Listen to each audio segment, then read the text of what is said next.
Much stuff. There it is. It's live. It's ready to go. It's Tuesday. It's the Nudelberg Daily Huddle. Excited to be here with you guys. The time changed, the sun coming up earlier, really just as if the energy needed to be any higher. It's gone higher. It's working for me. I got to tell you, it is yesterday one of the most productive days I've had in recent memory. A couple of presentations, a couple of new virtual coffees, great stuff. Speaking to people all over the world, people are really digging this huddle, my boy. Yeah, it's a lot of feedback, man. It's great stuff. A lot of feedback, We've definitely built the community, which is super cool. And it's nothing. Well, I shouldn't say nothing because it would be special to you and me, regardless. Sure. It's amazing because of all the people that are in it and all of the stories and all of the stuff that's going on with and the way that people get connected and the way that it just ties people together and it creates a bunch of sharing. Like, I think that's speaking of sharing, there's Mackie in here this morning. You shared with Mackie last night. So Mackie and I know each other forever.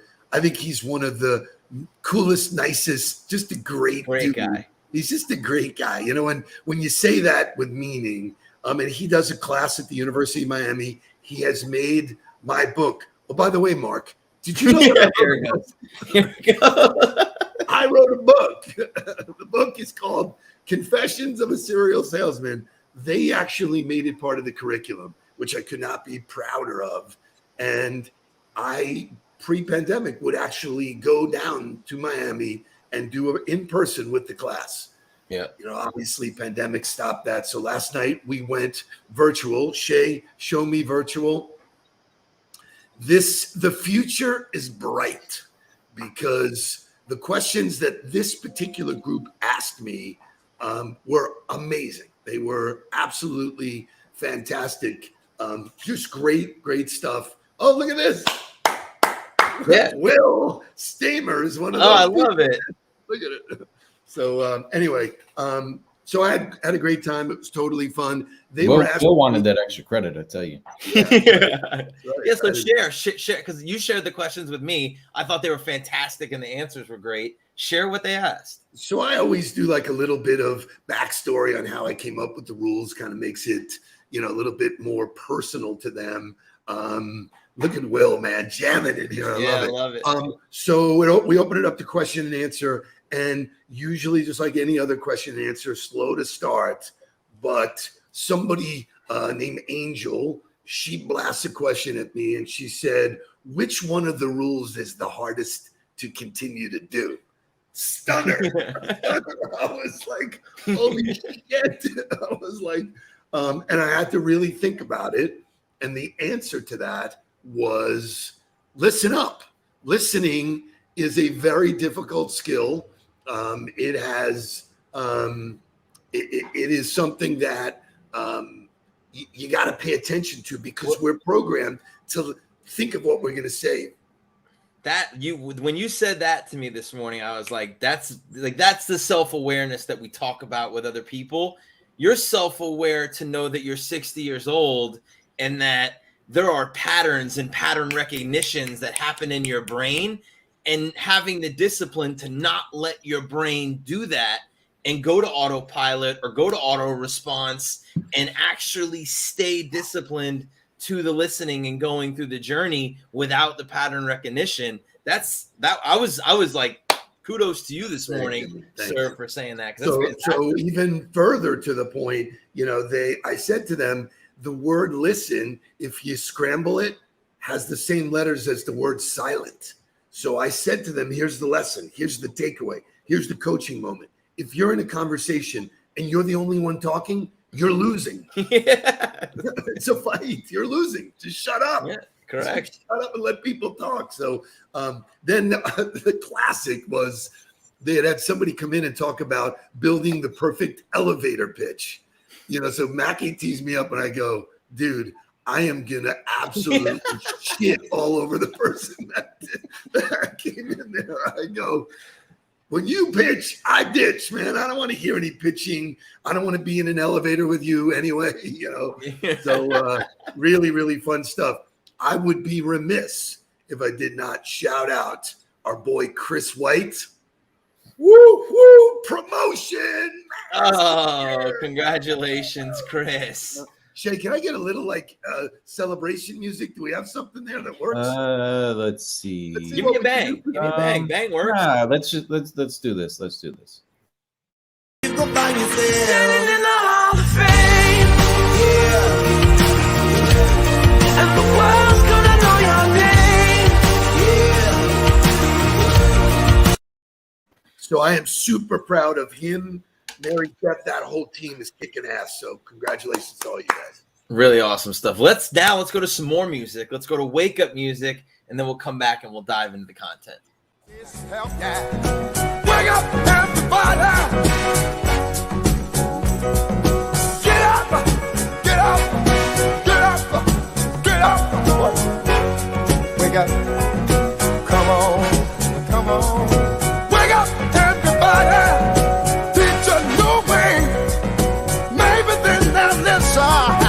What you have to say.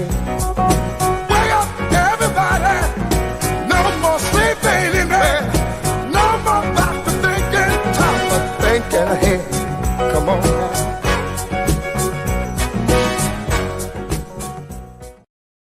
Yeah. So no better time than to have a leadership conversation. Congratulations, Chris White, as you continue to elevate within the organization. You know what's funny though? Sorry to interrupt, but yeah. Even though he's a Knoll, I'm really happy for his. You know what? I think the Gators have all been knocked down a peg. All right, like you guys are in shambles just as much as everybody else is right now. What do you mean? We fired the defensive guy, so it should cure it all, right? I've been listening to 560 recently, coming to and from the gym, and they're like standing on top of the building right now because Miami's the best team in Florida, right? Three wins, man. But so speaking of football, for those of you who haven't been paying attention to the NFL or don't know what happened, really, really sad thing that happened in Las Vegas. Henry Ruggs was driving under the influence, got into an accident.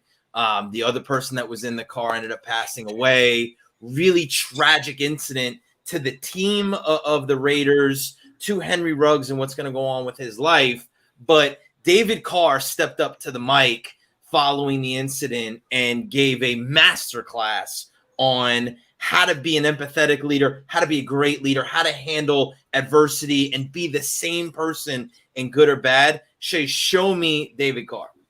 I don't understand everything and why certain things happen. And I just forever have relied on the foundation of who I am, is my faith. And I'm going to stand on that when it's hard, and I'm going to stand on it when it's easy. And that's just who I'm going to be when I can control something and when I can't. And so when it comes to this situation, there's so many things out of our control, but then I do sit back and I think, was there something, did I not let him know that he really could, I'd be there for him at 3 a.m. I want to be better. I think I really look at everything in my life as a learning experience. Could I have been better, to help or something? I just wish I could have done something. I look at it that way. Could I have done anything to help? Even when it seems impossible, is there any little thing I could have done better? And I know it's a crazy thing to even think or say, but I'm always looking at trying to be a better person. Again, life's not fair. It's a good learning experience for my boys and my little girl that I'll teach them. Life is tough sometimes, and it's not fair, and it doesn't care sometimes. But you're going to hold true to what you believe, and you're going to hold true to who you are, and you're going to be that person whether it's easy or it's not. And that's the standard that I'm going to hold my children to, and that's the standard I hold myself to. If I can't do it, then how can I tell them to do it, And so it's hard sometimes. Life sucks, and it's hard, but I can assure you life is a lot more difficult for some other people today.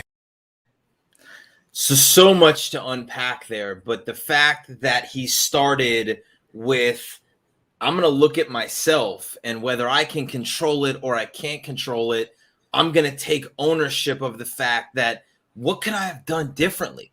what could I have done to let him know that he can call me, that I would be there for him?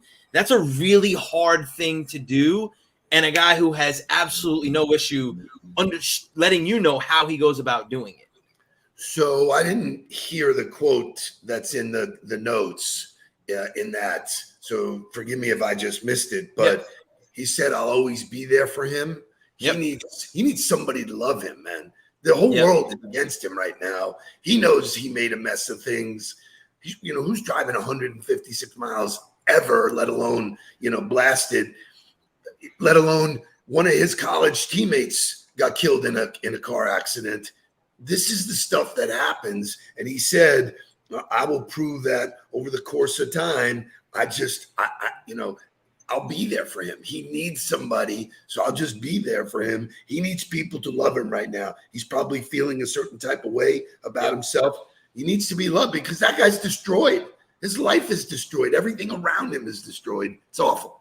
And so the way he's going about it, because you got two different sides of it, right? You've got the team that you have to move the team forward, right? Like you can't allow this to affect the game on Saturday, to affect the season. You have business that you have to go about doing. And so relying on faith and saying, hey guys, look, it is what it is. And him talking to his kids about it, like, life's not fair, life sucks, but you're going to fall back on your values. You're going to fall back on who you really are. And that's going to help us get through this time. If there is a team in the NFL right now that's dealing with that, I want David Carr at the head of the locker room because of the way he goes about. He's not riding the emotional roller coaster. He's being authentic. He's being transparent. He's being himself. He's controlling what he can control. He's taking responsibility for what he can and saying, here's what we got to do in order to move forward. I feel like we're in the show with Mike Wilbon. It's Derek Carr, not David Carr. Oh, David sorry. Carr. David Carr's his brother. Right. Right. So fact check. That's what I'm saying. We're doing fact check, but, making light of it. What a shining example for all of us. And, what we try and do here, what we do with each other is put those things out there so that's good in life. That's Superman. That's the superhero stuff that we talked about. When you do something that just so stands out, goes against the grain. Sure, it's easy to pile on now and say what a jerk he was. And this is what athletes do. It's, in my breakfast last week with Aiken, it was unbelievable. We got to talking or whatever, and he looked at me straight in the face. He said, I've never had a drink in my life. Right. And I was like, dude, that's your message, man, because you're fit. You're great. You were in the NFL. You were at college at Purdue. You were in the NFL. You did all of this stuff. Choice. The thought is, no way you went through college without taking a drink. No way you went through, but you know what? He did. And what a shining example of how he made a choice not to do that. So Lori says in the comments, every choice has consequences, good or bad. We try to teach this to our students. So here's something that you won't hear about in the news that I was privileged to learn about because of our friend Heather Geronimus and our virtual coffee that we had yesterday. So in the recent legislation that got passed in the infrastructure bill, something that people don't know about is a technology in the cars that allows you to sense whether or not somebody is impaired. So there are two different technologies, one that monitors how you drive the car and another one that has the ability to sense your breath within the wheel. Wow. Over the next decade, cars will start to adopt this technology that when it senses you are impaired, it will render the car inoperable so that you can't make that decision. Taking the decision out of people's hands and not allowing them to make bad decisions when they're impaired. Why I didn't hear about this, why this isn't news and people aren't talking about it, I don't know, but that's unbelievable, groundbreaking stuff. So it's, serendipitous because when we end the huddle, I'm actually working with the local team at MAD. Heather is the president. The national chair. She started here. Unfortunately, her dad got killed by a drunk driver. So, when we talk to people about purpose and why and philanthropy, if it's touched your life, shame on you for not getting involved and doing everything you can. She does. I'm giving back. I'm working with that team this morning on our dime. And even though you busted my chops about giving shit away for free, but no, I'm kidding. So let's go to Motivational Morning Music, which this was a #1 hit on November 9th in 1974. Shay, play it.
So you have to do this. You have to do trivia.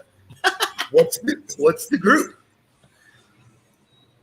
I mean, we put it out there. We're putting it out there. I don't know. No, you don't know. Wow, insane. So there we go. First of all, fantastic song. That could be our theme song. You ain't seen nothing yet. We're preparing. I mean, that's goal setting. You ain't seen nothing yet, man. We're coming. We're coming strong. Business has never been better. It's a great song. In here, tell me, for any there's OTB another view swag, of that, of you ain't seen nothing yet either, which is going to lead to the content that we're going to talk about. Is you So think we got shit's swag. changed now? It's just going to change even more. You ain't seen nothing yet. The world is going to continue to evolve. There are going to be new tools. Everyday Jeremy learning Torres. is what we're going to talk. Bachman turn overdrive. There you go. There it is, man. What Jeremy other? Torres is on point when it comes to the pop culture trivia. Very nice. Very nice. We could put you guys in a phone booth and have you guys go tick for tat. Oh, it would be a good one. It would be a good battle to see who could. You know what? That might be a show one day where you pick the questions and have me and Jeremy go at it. That's a good one. So the Harvard Business Review. Chet Dart comes in. Yeah. Way to go, Chet. Oh, I love it, man. I love it. I love it. Todd Hudson got it with the BTO. Great stuff, guys. Well done. Todd actually takes the music and reposts it. He does shit all day long with that. It's great. Oh, really? Any day, pal. Pal. Listen, when you call somebody pal, what do you like? What are you, Clint Eastwood? There's three things that I don't like to be called. It's pal, buddy, and guy. You Pal. refer to me in any of those three terms, like, Let's thanks, go. buddy. Like, whoa, bro. Whoa. You just took it to a place that I'm not afraid. We're not prepared to go there. You gonna move along, pal? Come on, let's go. Thanks, guy. Whoa. Who you calling guy? All right, so there is more content to be shared for today. So Harvard Business Review put out a great article that talked about making learning a part of your daily routine, which we talked about the importance of being a lifelong learner. It's basically what the 1% model is all about. Is if you're not continuously looking for growth, then you're missing the boat and you're eventually going to get passed by. Reid Hoffman, who is the founder of LinkedIn, who no doubt changed the world forever, shared that when assessing founders of potential investments, he looks for individuals who have an infinite learning curve, someone who is constantly learning and quickly. Satya Nadella, the CEO of Microsoft, echoed the importance of learning when he said, the learn it all will always do better than the know it all. So how then do we incorporate this lifelong learning, this daily learning into our daily activity? I think the easiest way is through other people, right? You're constantly around other people, whether it be your wife, whether it be your spouse, whether it be your kids, whether it be, and I talked about this when I spoke to the trans dev mentors. When most people walk into a mentorship, they think I'm the mentor. I've got nothing to learn here. I'm only giving information to this person. I call bullshit on that. You absolutely have the opportunity to either learn something new about how to coach something or learn a new situation that gets brought to you from the mentee. Right. I'm absolutely on board with the fact that learning is two-way. You know, we get the opportunity to share our experience and our knowledge with people on a regular basis, but we get so much in return because there is that give and take that makes it what it is. So, you know, for me, you know, I'm a ferocious reader, man. I love to read. It's part of my daily routine. I showed the group last night. The reason why I get up early is I have all of these set things that I read, and it's reading about music, reading about current events, reading about, you know, topics.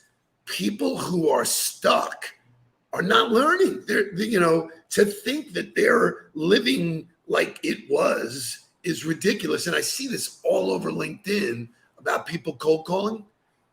Sure. Those people are not willing to learn. And they're not willing to experiment, because that's another part of creating daily learning is experimenting, right? Like just try something, just put it out there, experiment with it, see what happens. Most people are just looking for the end all solution. Hence somebody that came back to us that we're in a dialogue about working with, they want, here it is. This is what I want, the proven guaranteed note. It doesn't work that way. You have to try it. You have to move yourself out of the comfort zone to experiment with something new in order to see what happens. It's like dealing with Kai. Kai tells me, no, I don't want to eat that. I don't like it. How do you know you don't like it? Have you tried it yet? No, I haven't tried it. Well, you can't tell me you don't like it until you've tried it then. Right. You know? But you bring up a very interesting point. Because of you, Kai will be somebody who experiments. Someone who does not push the people around them to do that, which is why I think part of your diet is the people you hang out with. You know, I push people to be the best they can be, not the best I want them to be. But if you want to be the best you can be, you got to try some different stuff, man. So here's the other part of that then is connecting with challengers, right? You got to look for people who are saying something different than what you believe and be willing to go down the road with them to have a conversation. There are lots of people who reach out to me with, oh, we're helping people blow up their LinkedIn with personalized messaging. I'm always willing to say, okay, show me. Okay, show me what you're doing. Tell me what you're doing. I'll go down the road with you because I'm willing to hear something that challenges what I believe to see if somebody can prove me wrong. So connecting with others, learning, searching for opportunity with other people, connecting with challengers, experimenting. 3 very simple ways to adopt continuous everyday learning into your life. So Mackie hits it on the head. Chapter 8, Mark, in the book that I wrote, says, yes, you got to learn to earn. I didn't make that up. Warren Buffett said, be learning every day. Be learning from everybody around you. You know, the appetite that people have. And I just mentioned this to Mary Beth, and I'll shout her out. Her appetite to learn and get better inspires me to give her the best I have. So that volleying back and forth, that tennis game that's going on is spectacular because, you know, the iron sharpens iron. I've said this to Lori, man. You put the right people around you on your team, they inspire you, they make you grow, they make you be the best. There's built-in accountability, and it all starts with, what do you know? And if you are not in charge of setting the status quo, if you're not in charge of the vision, you have an individual responsibility to challenge it. Like Lori said somewhere, love people who challenge the status quo. Absolutely, as long as you know how to do it in a productive way. Nobody likes somebody who's just a naysayer and is poking holes in everything just to poke holes in it. When you challenge the status quo, you better come with ideas and some solutions with the problems that you bring up in order to help people be successful. I love it, Keith. Yeah, correct. Exactly, Keith. For the record, he did write a book. I wrote a book. And it's called Confessions of a Serial Salesman. It's 27 rules for leaders and influencers. Let's go get him today. Excellent start to the day. Thanks for a great start, guys. Let's get down to business. Tomorrow's Wisdom Wednesday. Please don't worry about me. I'm about to let my heart speak. My friends keep telling me to leave this. So let's get down to business. Let's get down to business. Give you one more night to get this. You've had a million